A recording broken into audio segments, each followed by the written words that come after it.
Welcome to EZGlutenFree. Today I'll be showing FaveHealthyRecipes.com how to make a spiced applesauce coffee cake that's a breeze to throw together. It's so simple to throw together because it's mixed in a single bowl, then baked and served in a single pan.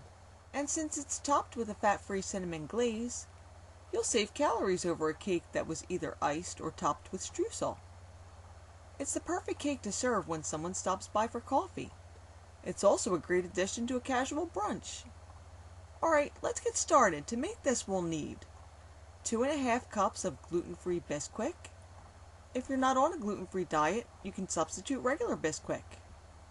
3 eggs, 1½ cups of firmly packed brown sugar, 1½ cups of applesauce, 1/2 cup of melted butter, or you could use vegetable oil, 7 ounces of Greek yogurt, 2 tablespoons of apple pie spice. If you don't have apple pie spice, you can substitute 1 teaspoon of cinnamon and 1/2 teaspoon each of allspice and ground cloves.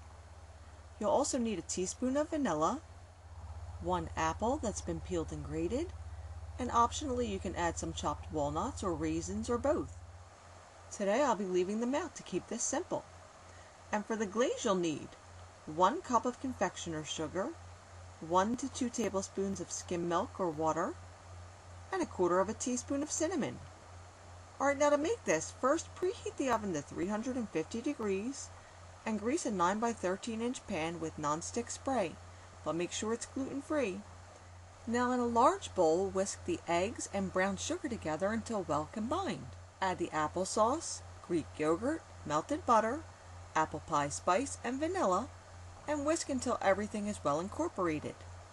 Add the Bisquick and switch over to a rubber spatula, then stir the wet and dry ingredients together until they're well combined, and stir in the grated apples. This would also be the time to stir in the raisins and walnuts if you're adding them. Now spread the cake evenly across the bottom of the pan. Now bake it for 50 to 55 minutes or until a toothpick inserted comes out clean. Allow the cake to cool completely before glazing. Now to make that glaze, just stir all the glaze ingredients together until smooth. Start out with 1 tablespoon of the liquid, then add by additional half tablespoonfuls until you've reached the desired consistency. Then use a fork or a spoon to give your cake that Jackson Pollock effect. In other words, just drizzle around the glaze until you have the coverage amount that you're happy with.